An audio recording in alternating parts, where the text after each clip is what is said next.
Good morning. We are moving on to Chapter 8 in the Phantom Tollbooth. This is the Humbug Volunteers. Couldn't eat another thing, puffed the Duke, clutching his stomach. Oh my, oh dear, agreed the minister, breathing with great difficulty. Mumbled the Earl, desperately trying to swallow another mouthful. Thoroughly stuffed, sighed the Count, loosening his belt. Full up, grunted the undersecretary, reaching for the last cake. As everyone finished, the only sounds to be heard were the creaking of chairs and the pushing of plates, the licking of spoons, and of course a few words from the humbug. A delightful repast, delicately prepared and elegantly served, he announced to no one in particular. A feast of rare bouquet. My compliments to the chef. By all means, my compliments to the chef. Then, with a most distressed look on his face, he turned to Milo and gasped. Would you kindly fetch me a glass of water? I seem to have a touch of indigestion. Perhaps you've eaten too much too quickly, Milo remarked sympathetically. Too much too quickly, wheezed the uncomfortable bug between gulps. To be sure, much too quickly. I'm most certainly should have eaten too little too slowly, or too much too slowly, or too little too quickly, or taken all day to eat nothing, or eaten everything in no time at all, or occasionally eaten something any time, or perhaps I should have. And then he toppled back, exhausted, into his chair, and continued to mumble indistinctly. Attention! Let me have your attention, insisted the king, leaping to his feet and pounding the table. The command was entirely unnecessary for the moment. He began to speak. Everyone but Milo talked, and the distraught bug rushed from the hall, down the stairs, and out of the palace.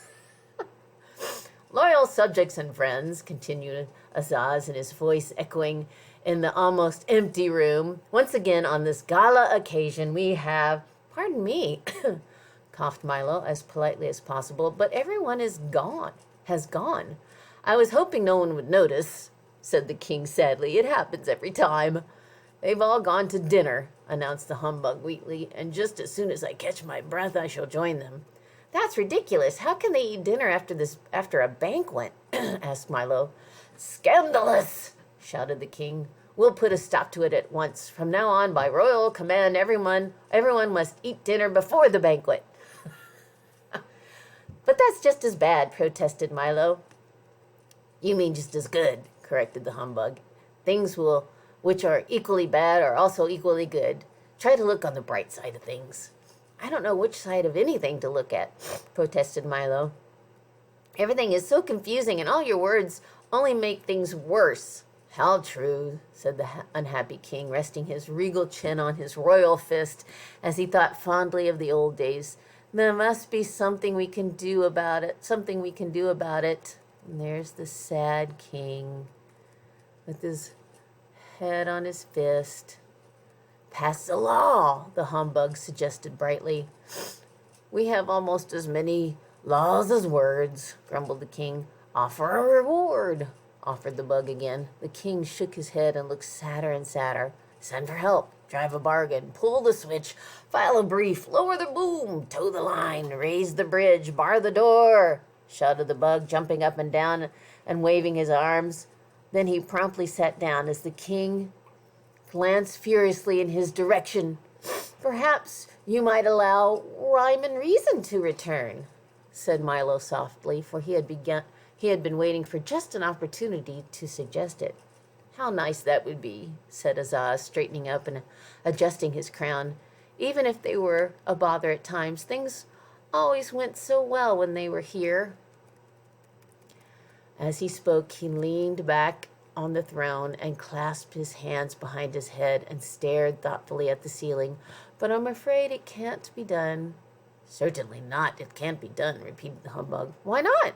asked Milo. Why indeed? Exclaimed the bug, who seemed equally at home on either side of an argument. Much too difficult, replied the king. Of course, emphasized the bug. Much too difficult. You could if you really wanted to, insisted Milo. By all means, if you really wanted to, you could, the humbug agreed.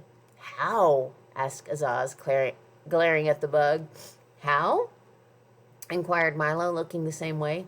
A simple task, began the humbug, suddenly wishing he were somewhere else. For a brave lad with a stout heart, a steadfast dog, and a serviceable small automobile. Go on, commanded the king. Yes, please, seconded Milo. All he would have to do, continued the worried bug, is travel through miles of harrowing and hazardous countryside, into unknown valleys and uncharted forests, past yawning chasms and trackless waste until he reached Digitopolis, if of course he ever reached there.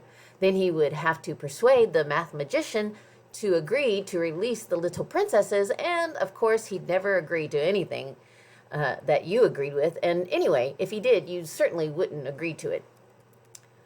From there, it's a simple matter of entering the mountains of ignorance, full of perilous pitfalls and ominous overtones, a land to which many venture but few return, and whose evil demons slither down from peak to peak in search of prey. Then an effortless climb up a 2,000-step circular stairway without railings in a high wind at night, for in those mountains it is always night, to the castle in the air. He paused momentarily for breath, then began.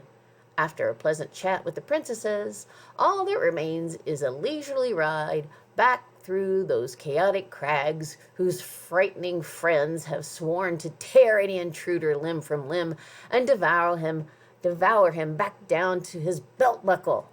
And finally, after the long ride back, a triumphal parade, if of course there is anything left to parade, followed by hot chocolate and cookies for everyone. The humbug bowed low and sat down once again, very pleased with himself.